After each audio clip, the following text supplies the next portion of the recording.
জিম্বাবুয়েতে ত্রিদেশীয় সিরিজ জিতে বাংলাদেশ অনূর্ধ্ব ১৯ দল ফিরেছে ঢাকায়। ফিরেই নতুন সিরিজের ঘোষণা পেয়েছে আজিজুল হাকিম তামিমের দল। সেপ্টেম্বরে ৫ ম্যাচের সিরিজ খেলতে ইংল্যান্ড যাবে বাংলাদেশের যুবারা।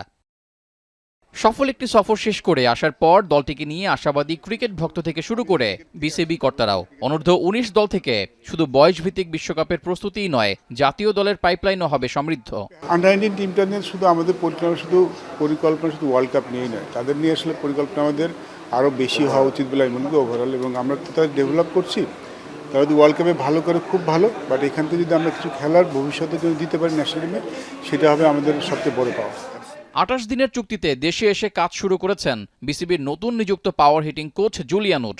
এরই মাঝে দেশীয় কোচদের নিয়ে বিশেষ সেমিনার করেছেন উড। অনূর্ধ্ব ১৯ দলের ক্রিকেটাররাও পাবেন এর সুফল। জুলিয়ান উডস এখানে এসেছেন বাংলাদেশ দলের খেলার দিনে কাজ করতে, ওমেন্স টিম নিয়ে কাজ করেছেন, হয়তো আন্ডার-19 ছেলেদের সাথে 2 দিন কাটাবেন। তিনি এসেছেন শুধু প্লেয়ারদের সাথে আসলে কাজ করার জন্য, পাওয়ার হিটিংয়ের বিষয়টা তার যে মেথডটা সেটা দেখানোর জন্য। তো আমাদের কাছে মনে হয়েছে যে আমাদের যারা লোকাল কোচেসরা আছেন, আপনি জানেন যে এখন কিন্তু আমরা কোচেসদের এডুকেট করার একটা প্ল্যান নিয়েছি সেটা বাংলাদেশ জুড়ে।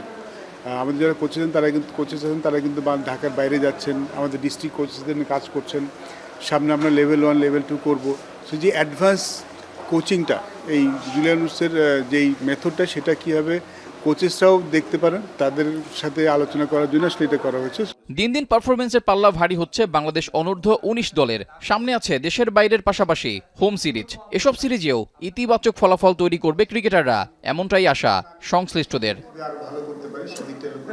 রেজাউল করিম, এখন, ঢাকা।